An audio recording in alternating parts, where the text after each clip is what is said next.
Bab 1099. Kedua paviliun roboh. Haha, Penatua Sun, melihat gelombang monster begitu dahsyatnya, apakah sekte Wen Dao kalian sudah akan kabur? Tepat ketika Cendro Sun hendak membawa orang pergi, angin kencang tiba-tiba menghantam wajahnya, seperti hiruk-pikuk badai, meniup semua orang mundur. Kaisar Iblis Jueri menghentikan jalan mereka. Kaisar Iblis Jueri, apa yang ingin kamu lakukan dengan menghentikan kami? Jalan Cendro Sun diblokir. Dia berdiri dengan mantap dan berkata dengan wajah tidak senang. Kata-kata Penatua Sun membuat Kaisar bingung. Monster gelombang itu masih ada, tapi kalian malah lari. Tentu saja Kaisar harus menanyakan alasannya. Kaisar Iblis Jueri berkata dengan datar. Kurasa wajah kalian gugup. Mau pergi kemana kalian? Bukan kepala sekte kalian yang sudah akan mati, kan? Jueri, kamu berani mengutuk penguasa kami. Seorang tetua sangat marah dan tidak bisa menahan diri untuk tidak menunjuk ke Kaisar Iblis Jueri dan berteriak. Kaisar Iblis Jueri bermata dingin, tiba-tiba sebuah nafas keluar dari lengan bajunya, melempar tetua itu pergi sampai muntah darah. Kaisar Iblis Jueri, kamu ingin memulai pertempuran antara dua klan. Menghancurkan kedua nafas Kaisar Iblis, Cendro Sun muncul di depan sesepuh ini dengan ekspresi suram. Apakah namaku boleh dibicarakan? Kali ini menghukumnya kecil, kalau berani asal bicara lagi, aku akan membunuhnya. Kaisar Iblis Jueri menarik kembali tangannya. Namun penampilannya yang tenang dan sejuk membuat para sesepuh merasa sedikit kedinginan. Kami tidak peduli dengan monster gelombang. Sekarang kami harus bertanya kepada sekte Wen Dao, apakah Kaisar Iblis mau menghentikan kami? Tanya Cendro Sun. Kalian kembali ke sekte kalian sendiri, kenapa aku harus menghalangi? Namun, kalau kalian pergi, para harta karun iblis monster itu akan menjadi milik kami. Kaisar Iblis Jueri tersenyum dan berkata, silakan saja. Cendro Sun menatapnya dalam-dalam, memimpin ratusan murid elit sekte Wen Dao, seperti cahaya, dengan cepat pergi menuju pintu sekte. Bahkan barang rampasan di medan perang itu juga tidak dipedulikan lagi. Menyaksikan arah kepergian sekte Wen Dao, Kaisar Iblis Jueri juga menghela nafas kecil, dan menghancurkan sebuah giok di tangannya. Erik, aku hanya dapat membantumu sampai di sini. Apakah kamu dapat melarikan diri atau tidak, semua itu bergantung padamu. Selama penerbangan, suasananya cukup menegangkan. Penatua Sun, jika tebakanmu benar, siapa yang berani melawan sekte Wen Dao? Salah satu tetua berkata dengan bingung, bahkan sampai kepalaku pecah, aku juga tidak bisa menebak siapa yang begitu berani. Semuanya akan menjadi jelas setelah kita kembali. Penatua Sun berkata dengan wajah tegas. Semuanya, teknik deduksi Denispu tidak pernah gagal, jadi tolong semangat dan jalankan napasmu sebaik mungkin. Jika ada slip giok, hubungi semua orang di klan untuk melihat apakah ada masalah. Suara Cendro Sun rendah dan wajahnya serius. Emosinya juga mempengaruhi semua orang. Meskipun beberapa orang mengira dia melebih-lebihkan masalah, tetapi mereka juga menyampaikan berita itu. Keluarga Yan baik-baik saja. Keluarga Zhang juga aman. Perpustakaan juga tidak ada yang aneh. Penatua Sun, apakah kita sudah salah kira? Semua orang melapor kembali dan tampak curiga, tetapi Cendro Sun tidak santai. Diakon Zhao, di mana keluarga Zhao Mu? Cendro Sun memperhatikan bahwa wajah pria paruh baya itu agak kaku. Pria itu belum berbicara, semua orang tiba-tiba merasakan langit dan bumi bergoyang di depannya, terdengar seperti guntur. Suara apa itu? Seseorang berseru dan semua orang melihat ke suasana yang kacau. Arah di mana suara keras meletus adalah halaman istana abadi. Boom! Di mata semua orang yang terkejut, di halaman lain dari istana peri, dua lampu putih tiba-tiba menyala di bagian bawah dari dua loteng yang menjulang tinggi, seolah-olah matahari sedang terbit.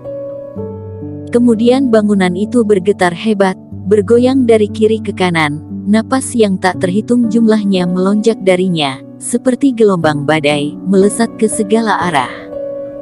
Sinar besar Reiki naik ke langit, langsung menelan paviliun Guansing dan paviliun Zaixing. Dengan suara kencang, dua gedung paviliun yang meraung perlahan-lahan terbalik ke tanah. Dengan keras, bumi bergetar hebat, dan asap membumbung tinggi ke langit. Kedua bangunan landmark yang mewakili Sekte Wen Dao langsung lenyap di bawah tatapan semua orang. Siapa yang melakukannya? Banyak penatua Sekte Wen Dao yang bermata merah dan sangat marah. Benar-benar seperti yang dikatakan oleh Cendro Sun, seseorang berani melawan Sekte Wen Dao. Sedangkan meledakkan gedung sekte di depan mereka, sama saja dengan memukul wajah mereka. Mereka sangat marah dan ingin menguliti orang yang melakukan ini. Seolah-olah menanggapi, di tempat asap mengepul, dua sosok itu seperti panah yang ditembakkan, sama sekali tidak menyembunyikan pergerakan mereka, dan langsung pergi ke arah Gunung Iblis Monster. Pasti ulah dua bajingan itu, tangkap mereka. Tanpa menunggu perintah Cendro Sun, para tetua ini meraung, dan tiba-tiba pergi mengejar. Kecepatan kedua orang itu cukup tinggi. Para tetua meningkatkan kecepatan mereka hingga ekstrim dan bergegas ke pegunungan monster Gunung Iblis. Tidak diragukan lagi bahwa kedua orang ini secara alami adalah Pak Bir dan Nenek Melati. Di bawah pengaturan Eric Kin, mereka berdua bertanggung jawab untuk menciptakan beberapa kekacauan sebelum Cendro Sun dan yang lainnya kembali, lalu memberi Eric Kin dan yang lainnya lebih banyak waktu. Keduanya terbang cepat di pegunungan monster Gunung Iblis, diikuti oleh ratusan musuh yang mengejar mereka, dan perasaan hidup dan mati yang telah lama hilang muncul di hati mereka. Pak Bir dan Nenek Melati tidak memiliki rasa takut di hati mereka, hanya ada kegembiraan.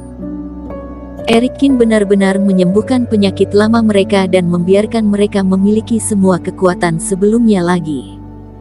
Tentu saja, hanya dengan cara ini mereka dapat menyelesaikan rencana ini.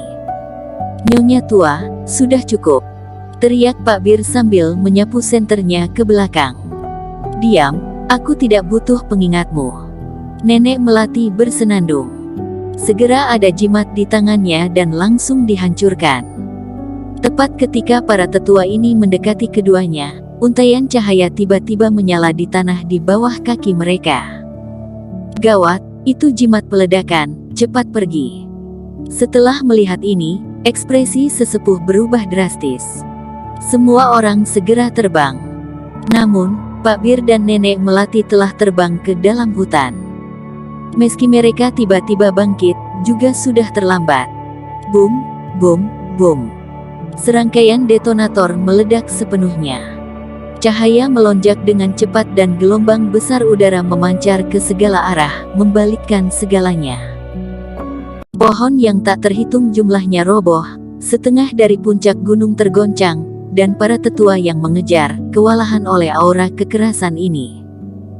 Organ mereka terasa sakit, tulang-tulang mereka retak di sekujur tubuh, dan banyak dari mereka terluka parah. Dalam pengejaran kali ini, banyak sesepuh Sekte Wen Dao yang terluka. Jangan mengejar lagi. Melihat kedua sosok itu terbang tanpa tergesa-gesa, mata Cendro Sun menjadi merah, dan dia tiba-tiba bicara. Dia mengulurkan tangan dan menangkap diaken keluarga Zhao yang berada tidak jauh darinya. Katakan, apa yang aku tanyakan tadi, ada apa dengan keluarga Zhao-mu? Teriak Cendro Sun. Pria paruh baya itu menggigil saat dicengkram dan dengan cepat berkata, yang lain di keluarga Zhao baik-baik saja, hanya petua Jone yang lebih tua yang selalu tidak menanggapi. Jone Zhao menjaga penjara gunung belakang. Mata Cendro Sun membelalak dengan sedikit firasat buruk.